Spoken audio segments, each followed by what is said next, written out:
Richard avait une collection de magnifiques peintures. Un jour, alors qu'il était absent, son tableau préféré a été volé. La police suspectait un des voisins de Richard. Nicole a dit qu'elle n'était pas restée en ville.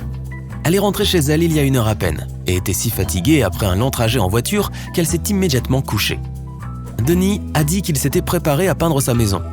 Mais comme il ne semblait pas que la pluie allait cesser de sitôt, il est allé au cinéma à la place. Julie a répondu que sa sœur ne se sentait pas bien. C'est pourquoi Julie était affairée à s'occuper de son petit-neveu. Qui a menti ?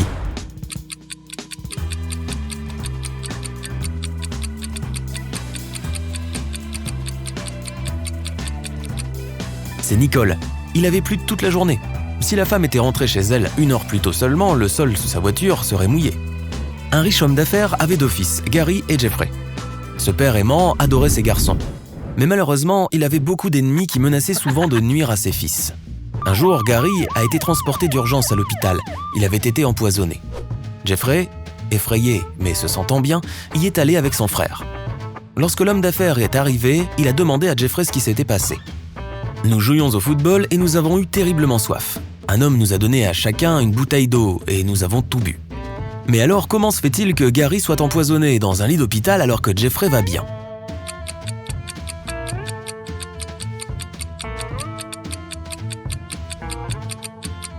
L'eau que les garçons ont bu était bonne. Le poison recouvrait le goulot des bouteilles. Contrairement à Gary, Jeffrey n'a pas touché sa bouteille avec ses lèvres pendant qu'il buvait. Kyle a été attrapé par un savant fou et enfermé dans une chambre avec une seule porte et sans aucune fenêtre. Le scientifique va-t-il faire des expériences sur ce pauvre type ? Kyle doit sortir de là le plus vite possible. Après avoir fouillé la chambre, il trouve 4 clés. Sur la porte, il y a 4 trous de serrure avec un numéro sous chacun d'eux. Kyle doit faire correspondre les clés et les trous de serrure et il ne reste presque plus de temps. La voiture du savant fou vient de s'arrêter près de la maison.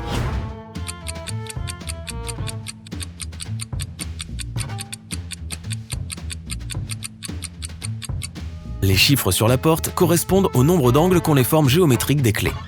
3 personnes ont été arrêtées au contrôle de sécurité d'un aéroport international.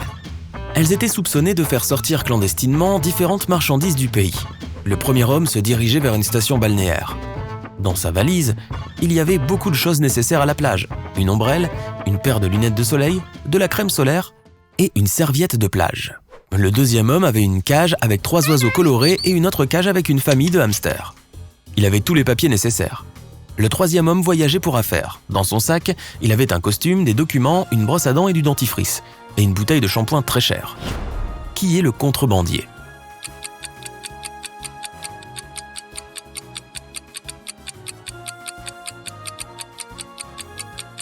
C'est le troisième homme. Il est chauve. Pourquoi aurait-il besoin de shampoing ? Le jeune créateur de mode Robert se préparait pour son premier défilé. Il était excité et un peu anxieux, alors il a pris une pause pour se calmer dans un coin tranquille. Mais lorsqu'il a été temps pour lui de présenter sa collection, il était introuvable. 1 heure plus tard, un agent de sécurité l'a retrouvé dans la salle de bain allongé sur le sol. Quelqu'un l'avait frappé à la tête. La police avait 3 suspects. Maya, l'un des mannequins, a déclaré avoir eu des problèmes avec sa robe. « Je n'ai même pas eu le temps de quitter ma loge. » Catherine, une des invitées, a répondu qu'elle était une grande fan de Robert. « Je porte ses vêtements depuis des années. Pourquoi le frapperais-je » Sam, l'assistant du designer, a dit qu'il s'était précipité au café le plus proche pour acheter à Robert un café americano afin de le calmer. Peux-tu trouver le coupable ?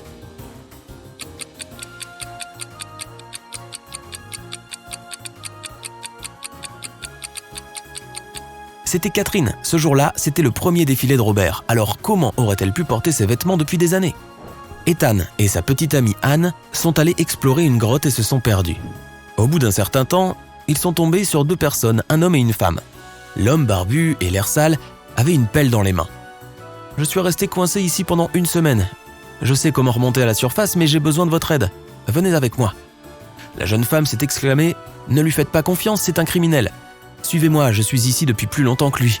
Je sais où se trouve la sortie. » Qui les gars devraient-ils croire ?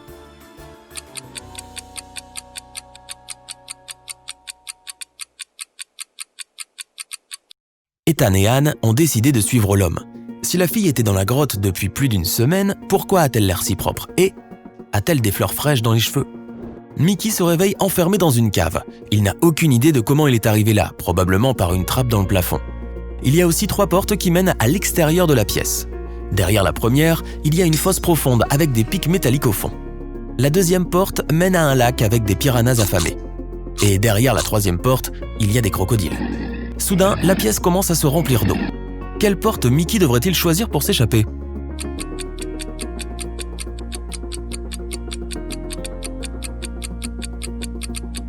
Il devrait choisir la première porte. Une fois que la fosse sera remplie d'eau, Mickey pourra nager par-dessus les pics. La voiture d'Adam est en panne en plein milieu d'une route forestière déserte. Mais le pire, c'est l'hiver, les congères sont énormes et le vent est glacial. Adam doit se rendre à la ville la plus proche, et vite. Mais s'il suit le premier chemin, il devra faire face à des loups affamés. Le second passe par la zone habitée par des ours. Et s'il prend la troisième route, il devra traverser une rivière couverte d'une fine couche de glace. Quel est le chemin le plus sûr ?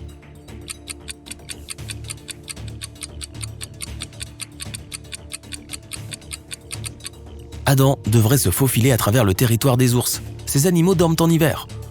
Lorraine a préparé 10 buckets d'ailes de poulet pour une réunion de famille. Un pour chaque invité. Mais plus tard, il s'avère que le petit Jimmy a été laissé pour compte. Quelqu'un a pris 2 buckets. Est-ce l'oncle Patrick ? Il a l'air suspect. Ou peut-être le fils de Lorraine, Justin. Il arbore ce sourire complice effrayant. Ou le petit Jimmy lui-même pourrait-il cacher ses ailes de poulet dans son sac avec des jouets pour en avoir une autre portion ?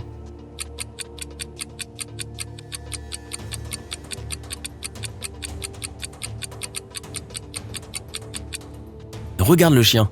Il ne voulait pas quitter l'oncle Patrick. Il peut sentir la viande que l'homme a cachée. Regarde ces 2 filles et leur frigo. L'une d'elles n'a jamais eu assez d'argent jusqu'à récemment quand elle a gagné au loto. De quelle fille s'agit-il ?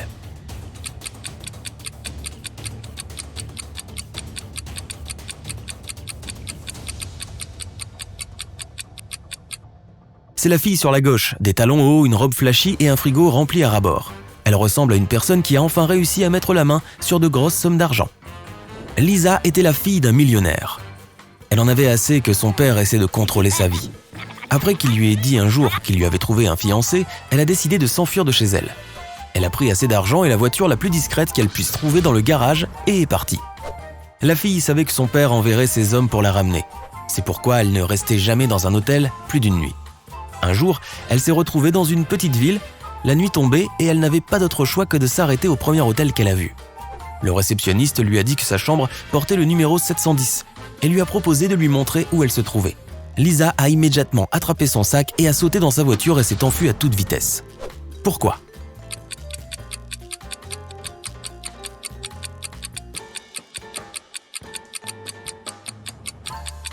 Le premier chiffre d'un numéro de chambre d'hôtel signifie généralement l'étage où il se trouve.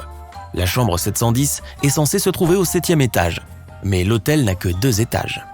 Une petite fille se promène dans le parc et aperçoit un chat affamé. Elle décide de partager son sandwich avec le pauvre animal. Malheureusement, il y a un ruisseau entre elle et le chaton. Elle s'accroupit pour attirer l'attention du chat et lui montre la nourriture. En un rien de temps, l'animal est à côté d'elle. Il n'y a pas de pont sur le ruisseau et le chat n'est pas trempé. Comment est-ce possible ?